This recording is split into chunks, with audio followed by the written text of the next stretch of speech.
নমস্কাৰ আজিৰ দিনটোত এক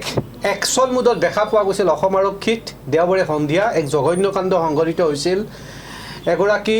যুৱতী 17 বছৰীয়া যুৱতীগৰাকীক নৃশংসভাৱে হত্যা কৰা হ'ল আৰু এই বিষয়টোৱে সামাজিক মাধ্যম ইয়াৰ উপৰিও ৰাজ্যজুৰি চাঞ্চল্য সৃষ্টি হৈ আছে মিয়া প্ৰসংগত ওলাইছে ইয়াৰ উপৰিও উজনি অসমৰ বিভিন্ন দল সংগঠনে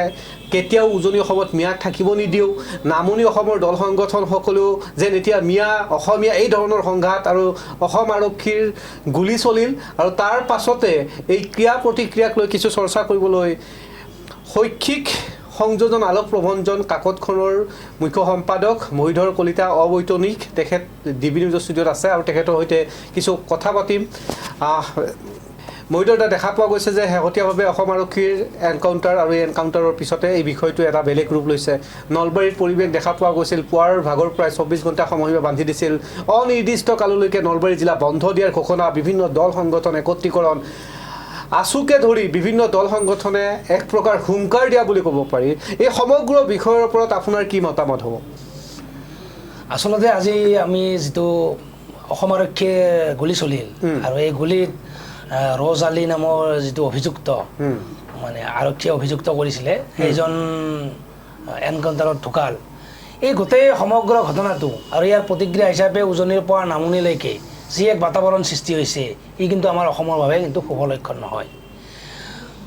আৰক্ষীৰ হাতৰ পৰা এজন অভিযুক্তই এটা মাৰণাস্ত্ৰ কাঢ়ি লৈ যোৱা যেটো ঘটনা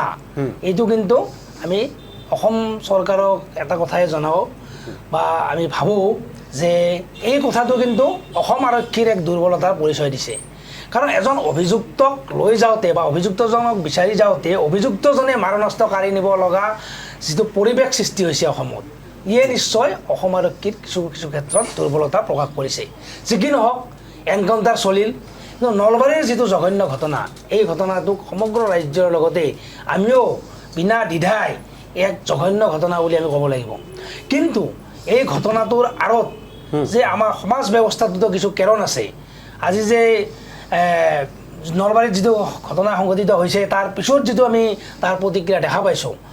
ইয়ে এইটো এটা কথা কৈছে যে নলবাৰীত হয়তো যদি এই এনকাউণ্টাৰটো সংঘটিত নহ'লহেঁতেন তেন্তে হয়তো তাত আৰু অধিক মানুহৰ হয়তো হতাহতৰ খবৰ আহিলহেঁতেন গতিকে অসম আৰক্ষীয়ে এতিয়া এনেকুৱা এটা অৱস্থাত উপনীত হৈছে যে যিকোনো উপায়েৰে পৰিৱেশ নিয়ন্ত্ৰিত কৰিব লগা হৈছে আৰু এই নিয়ন্ত্ৰিত কৰিব লগা পৰিৱেশৰে এটা হয়তো অংশ বিশেষ হৈছে এই এনকাউণ্টাৰ মই আপোনাৰ আসলকে আকৌ চৰ্চা কৰিম এই বিষয়টোক লৈ কিন্তু আপুনি ক'লে যে অসম আৰক্ষীৰ তাৰ ছাৰ্ভিচ পিষ্টল এটা এগৰাকী অপৰাধীয়ে কাঢ়ি লৈ গৈ চাৰি যাইকৈ গুলি চালনা কৰাটো অসম আৰক্ষীত ক'ৰবাত দুৰ্বলতা আছে নেকি কিন্তু মই এই বিষয়ত এই বুলিও চৰ্চা হৈছে যে একাংশ ক্ৰিমিনেল মেণ্টেলিটি এটা সম্প্ৰদায়ৰ এটা ক্ৰিমিনেল মেণ্টেলিটিটো ইমান ভয়াৱহ তেওঁলোকে খাকী পোছাকত পিন্ধি থকা আৰক্ষীকো তেওঁলোকে ভয় নকৰে এই ধৰণৰ মেণ্টেলিটিটো হোৱাটোও এক প্ৰকাৰ অপৰাধ আপুনি আৰক্ষীৰ দুৰ্বলতা কৰাৰ কথা উল্লেখ কৰিছে ইতিমধ্যে নলবাৰী আৰক্ষী বিষয়াও উল্লেখ কৰিছে যে পিষ্টলটো কাঢ়ি লৈ গৈ চাৰি যাইকৈ গুলি চালনা কৰিছিল তাৰ পিছত আৰক্ষীয়ে গুলি চলাবলৈ বাধ্য হৈছে এক প্ৰকাৰ এনকাউণ্টাৰ কৰিম বুলি লৈ যোৱা নাছিল উক্ত স্থানলৈকে ৰজ যি আহমেদ ৰজ আলী এই ৰজ আলী ক্ষমা কৰিব ৰজ আলীক যিখন দা ব্যৱহাৰ কৰিছিল ৰজ আলীয়ে যিগৰাকী যুৱতীক হত্যা কৰাৰ পৰিকল্পনা কৰি ইতিমধ্যে আছুৰ এজন নেতা মৃদুল বৰ্মনৰ মৃত্যু হৈছে নিজৰ ভনীয়েকক বচাবলৈ গৈ সেই দাখন দেখাবলৈ উক্ত স্থানলৈকে গৈছিল আৰু তেতিয়াই আৰক্ষীৰ হাতৰ পৰা পিষ্টল কাঢ়ি লৈ গৈছিল এই বিষয়টো আৰক্ষীয়ে কৈছে যে এনেধৰণৰ ক্ৰিমিনেল মেণ্টেলিটিৰ ৰোগ দেখাই পোৱা নাই কি ভাবে যে আৰক্ষী এনেধৰণৰ ক্ৰিমিনেল মেণ্টেলিটি ভবা নাছিল হয় হয় সাম্প্ৰতিক সময়ত মানে একাংশ আমাৰ নৱপ্ৰজন্মৰ যিখিনি যুৱক যুৱতী এই যুৱক যুৱতীখিনিয়ে এতিয়া এনেকুৱা ধৰণে এটা ছ'চিয়েল মাধ্যমতে হওক বা সামাজিক মাধ্যমতে হওক বা বিভিন্ন মোবাইলৰ জৰিয়তে তেওঁলোকে এনেকুৱা কিছুমান ঘটনাৰ লগত তেওঁলোক মানে যুক্ত হৈ পৰিছে যে মোবাইলত তেওঁলোকে হয়তো ক্ৰাইম পেট্ৰলিং বা ক্ৰাইম কেনেকৈ কৰে এই বিষয়ে তেওঁলোকে চৰ্চা কৰে এটা বিশেষ সম্প্ৰদায়ে বেছিকৈ অধ্যয়ন সম্প্ৰদায়ৰ মানুহখিনিক আমি দেখিছোঁ যে এই বিশেষ সম্প্ৰদায় বুলি কোৱা যিখিনি মানুহ এই মানুহখিনি কিন্তু এই ধৰণৰ অপৰাধ প্ৰৱণতাটো বহুত বেছি এইটো সকলোৱে স্বীকাৰ কৰিব। মই এইকাৰণে কৈছোঁ, আপোনাক মাজত ৰাখিছোঁ যে ৰজি আলিয়ে কি কৰিছিল, সেই যুৱতীগৰাকীক ঘৰলৈকে গৈছিল, ঘৰলৈকে গৈ পিতৃ মাতৃক কৈছিল যে আপোনালোকৰ ছোৱালীগৰাকীক মই বিয়া কৰাম, বাল্য বিবাহ কৰাম বুলি কৈছিল। তাৰপিছত ঘৰৰ মানুহে আপত্তি কৰিছিল আৰু এই বিষয়টোৰ ওপৰত যুৱতীগৰাকীৰ পৰিয়ালৰ লোকে আৰক্ষীৰ কাষ চাপিম বুলি তেতিয়াই কৈছিল।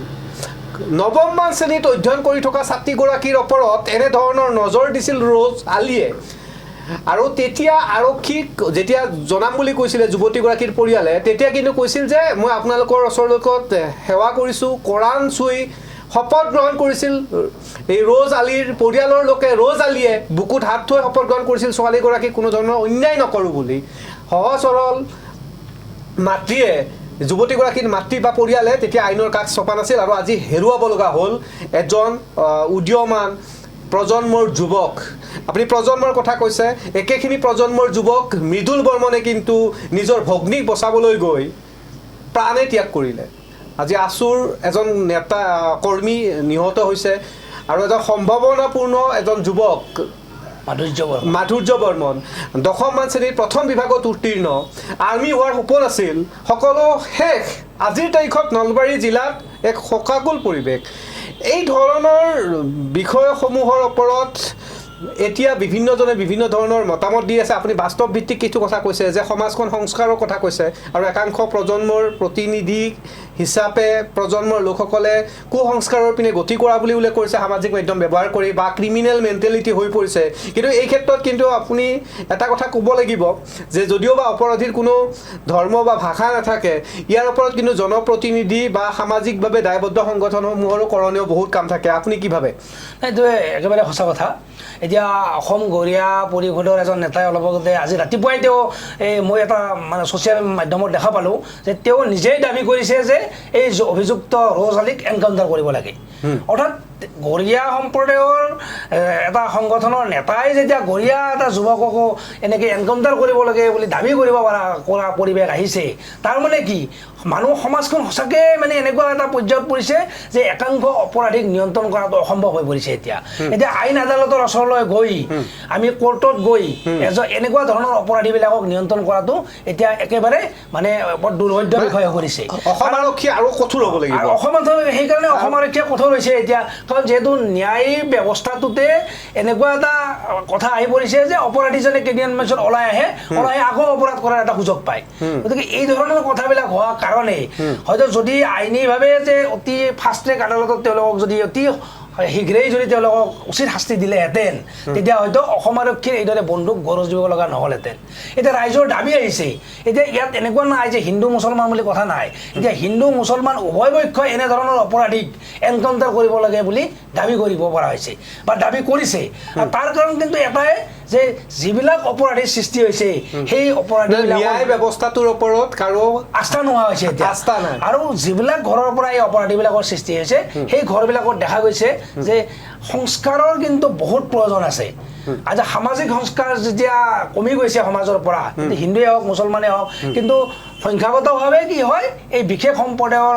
যিহেতু তেওঁলোক এটা এই ধৰণে ইছলামিক সন্ত্ৰাসবাদীৰ বা ইছলামিক যিটো জেহাদী কাৰ্যকলাপটোহে তেওঁলোকে বেছিকৈ আগ্ৰাসী ৰূপত তেওঁলোকে ব্যৱহাৰ কৰে। গতিকে তাৰ কাৰণে আজি আমি দেখা পাইছোঁ যে সমগ্ৰ ৰাজ্যখনতে এনকাউণ্টাৰ হোৱাৰ পিছতো কিন্তু প্ৰতি মুহূৰ্ততে এনেকুৱা অপৰাধজনিত ঘটনা সংঘটিত হৈ আহিছে। এই যোৱা 2 দিনতে বকোৱা আৰু নলবাৰীত 2টা এনকাউণ্টাৰ হ'ল। আৰু এটা কথা বিৰাট এইকাৰণে বেয়া লাগিছে যে ভালপোৱা মানুহ ছোৱালী এজনীক যদি ভালে পাইছিলে সঁচাকৈ, তেতিয়াহ'লে ভালপোৱা ছোৱালীজনীক এখন চুৰিৰে হানি মাৰিব পৰাটো কিন্তু সেইটো কি ভাল পোৱা এইটো। গতিকে নিশ্চয় এইটো এটা জেহাদ, এইটো জেহাদেই আৰু যে গতিকে এই ধৰণৰ জেহাদীমূলক কাম কাজবিলাক যিমানেই ৰাজ্যখনত বেছিকৈ ব্যাপকভাৱে হৈছে, সিমানেই কিন্তু এই ধৰণৰ আৰক্ষীৰ মানে গুলি ফুটিছে, অপৰাধীয়ে আৰক্ষীৰ হাতৰ পৰা অস্ত্ৰ কাঢ়ি লৈ যাব বিচাৰিছে বা এই ধৰণৰ কথাবিলাক হৈ আছে। কিন্তু এইটো কিন্তু শুভ লক্ষণ নহয়। এইকাৰণে শুভ লক্ষণ নহয় যে ৰাজ্যখনত এতিয়া আমি কেতিয়াও নভবা উত্তৰ প্ৰদেশ বিহাৰ এই ধৰণৰ ৰাজ্যলৈ পৰ্যবেক্ষিত হৈছে আমাৰ অসমখন। এতিয়া তাত মানে আৰক্ষীয়ে কোনোবা অপৰাধীক খেদিছে, কোনোবা অপৰাধীয়ে আৰক্ষীক গুলিয়াইছে, এই ধৰণৰ কাম কিন্তু আমাৰ অসমৰ নিচিনা শংকৰদেৱৰ মাধৱদেৱৰ এই ৰাজ্যখনত কিন্তু নাছিল। কিন্তু এই যিটো আপুনি কোৱা সন্দেহজনক লোক এই সন্দেহজনক লোকৰ লগতেই আৰু এই বিশেষ সম্প্ৰদায় বুলি কোৱা মানে এইটো মুছলমান বুলিয়ে কোৱা গৈছে আল্টিমেটলি কাৰণ ইয়াত যিহেতু মিয়া বা খিলঞ্জীয়া মুছলমানৰ কথা কোৱা নাই মই আপোনাক এই অনুষ্ঠানটোত মই লাইভ আমাৰ এজন সতীৰ্থক ফোন কৰিম এনেকুৱা এটা খবৰ আছে ভয়াৱহ আপুনি আচৰিত খাব আৰু ডিবি নিউজ চাই থকা দৰ্শকসকলেও আচৰিত খাব যদি ফোনটো ৰিচিভ কৰে তেতিয়াহ'লে আমি সংযুক্ত হ'ম তেখেতৰ লগত যে ৰাজ্যত এতিয়াও মিয়া বাংলাদেশীয়ে সংস্থাপন লৈছে মই নয়ন আপুনি শুনা পাইছে অনুষ্ঠান লাইভ হৈ আছে নয়ন আপোনাৰ এটা বিশেষ খবৰ ইতিমধ্যে আমাৰ পিচিআৰ টিমে ইনজিচ কৰিছে ইতিমধ্যে ৰাজ্যত চলি আছে বিভিন্ন ধৰণৰ সংঘাত আপোনাৰ অঞ্চলত এটা অবৈধ মিয়াৰ ঘাটিত পৰিণত হৈছে এটা অঞ্চল নয়ন আপুনি শুনা পাইছে ঘটনাটো এনেকুৱা ধৰণৰ 1977 নগাঁও জিলাৰ ৰহা সমষ্টিৰ কমাৰগাঁও পঞ্চায়তৰ দাবলঙাটি অঞ্চলত 1977ত আমাক এটা গোপন সূত্ৰই জনাইছে যে সেই সময়ত চিআৰডি ইন্সপেক্টৰ ফণী শৰ্মাৰ নেতৃত্বত সেই গাঁওখনৰ পৰা দাবলঙাটি নামৰ বিশেষ গাঁওখনৰ পৰা 15 জন বাংলাদেশী লোকক কৰায়ত্ব কৰা হৈছিল তাৰ কিছুদিন পিছত পৰৱৰ্তী কিছুদিন পিছতে ছমাহ 3 মাহৰ পিছতে 7 জন বাংলাদেশী পুনৰ ভাৰতলৈ ঘূৰি আহে বুলি গোপন সূত্ৰটোৱে জানিব দিয়ে তাৰ নিৰ্দিষ্ট গোপন গাঁৱৰে সেইখন গাঁৱৰে নিৰ্দিষ্ট গোপন সূত্ৰই জনাইছে যে 7 জন বাংলাদেশী পুনৰ সেই অঞ্চললৈ ঘূৰি আহে তাৰ পিছত সেই 1977ত যি বাংলাদেশী সমূহ ধৰিছিল বা বাংলাদেশলৈ বিতাড়িত কৰিছিল তাৰে 7 জন ঘূৰি অহাৰ পিছত বৰ্তমান এতিয়া 2026 চনলৈকে তাত হেনো এটা 2টা নে 3টা পৰিয়ালে এতিয়াও মুকলিকৈ বসবাস কৰি আছে সেইটো সন্দৰ্ভত কিন্তু গাঁৱৰ লোকে এই কথাটো মুকলিকৈ ক'বলৈ নোৱাৰে বা তেওঁলোকে ক'বলৈ ভয় খায় গতিকে তেওঁলোকে মোক গোপনে আহি পেলাই এই কথাখিনি কৈছিল তাৰ পৰৱৰ্তী পৰ্যায়ত মই আৰু এজন আমাৰ সতীৰ্থ সাংবাদিক আছিলে জনকল্যাণ বাৰ্তা তেখেতে এই সন্দৰ্ভত কথাটো জানে আৰু মই পৰৱৰ্তী পৰ্যায়ত যেতিয়া দাবলঙাটি অঞ্চলৰ গাঁওবুঢ়াৰ সৈতে বাৰ্তালাপ কৰিছিলো কিন্তু গাঁওবুঢ়াই সঠিকভাৱে কথাটো ক'ব পৰা নাই বা তেওঁৰ সহযোগিতাটো সঠিকভাৱে দেখুওৱা নাই গতিকে কিন্তু পৰৱৰ্তী পৰ্যায়ত আৰু মই যেতিয়া যোৱাকালিও সেই গাঁৱৰ সেই নিৰ্দিষ্ট গোপন সূত্ৰটোৰ লগত কথা পাতিছো তেওঁলোকে বাৰে বাৰে দাবী কৰিছে যে তাত এটা নিৰ্দিষ্ট পৰিয়ালে 2-3 ঘৰ বা 4 ঘৰ মানুহ তাত বসবাস কৰি আছে বাংলাদেশী পৰিয়াল হয় গতিকে এটা উচিত তদন্ত কৰিব লাগে আপোনালোকে নিউজটো বজাওক আৰু প্ৰশাসনৰ ওচৰত অনুৰোধ কৰক যে সেই গাঁওখনৰ প্ৰত্যেকজন ব্যক্তিয়ে ডকুমেণ্টছসমূহ পৰীক্ষা কৰিব লাগে তন্নকৈ আৰু যাৰ বিশেষতে এটা পৰিয়ালৰ ওপৰত তেওঁলোকে আঙুলি উঠাইছে যে তেওঁলোকৰ প্ৰত্যেকজন সদস্যৰে বাপেকৰ নামটো বেলেগ বেলেগ কিমানজন থাকে এটা পৰিয়ালত সদস্যৰ সংখ্যা কিমান তেওঁলোকৰ তেওঁলোকে দেখুৱাইছে ভাই ককাই 2টা দেখুৱাইছে প্ৰথম আৰু বাকি কিজন চাই ল'ব বুলি কৈছে প্ৰথম 2টা ভাই ককাইকে দেখুৱাই দিছে যে নিশ্চয়কৈ মই ধন্যবাদ জ্ঞাপন কৰিছোঁ আপোনাক মই ফোন লাইনত এই অনুষ্ঠানটোৰ মাজতে লৈছোঁ এইকাৰণে যে মহিধৰ কলিতা আছে তেখেতো সামাজিকভাৱে দায়বদ্ধ সংবাদ মাধ্যমৰ লগতো জড়িত শৈক্ষিক বিভিন্ন ধৰণৰ অনুষ্ঠানৰ লগত জড়িত শৈক্ষিক বিভিন্ন ধৰণৰ লিখা লিখে শিক্ষানুষ্ঠানৰ লগতো জড়িত যে ৰাজ্যত এতিয়াও এনেধৰণৰ ব্যক্তিসকল থাকে য'ত প্ৰশাসন যন্ত্ৰৰ ওপৰত কোনো হিচাপ নাথাকে গাঁওবুঢ়াই নাজানে মই কিছু দৃশ্যাংশ আপোনালোকে ইতিমধ্যে স্ক্ৰীণত দেখিছে যে কেনেধৰণে এখন গাঁৱৰ দৰে পৰিৱেশ কোনো নিমাত সামাজিকভাৱে সচেতন লোকসকলে ইয়াৰ বিৰুদ্ধে মাত মতাৰ খুব প্ৰয়োজন অনুষ্ঠানৰ সময়ো একেবাৰে কম ৰজিয়ালি এটা উদাহৰণ এনেধৰণে অহা লোকসকলে অসমীয়া ভাই ভনীৰ ওপৰত আক্ৰমণ কৰিবলৈ তেওঁলোকে কোনো ধৰণৰ ভয় নকৰিব আৰু তেওঁলোকে লিগেচি হিচাপে প্ৰথম অৱস্থাতে টাৰ্গেট কৰিব হিন্দু ঘৰৰ ছোৱালী বোৱাৰীবিলাকক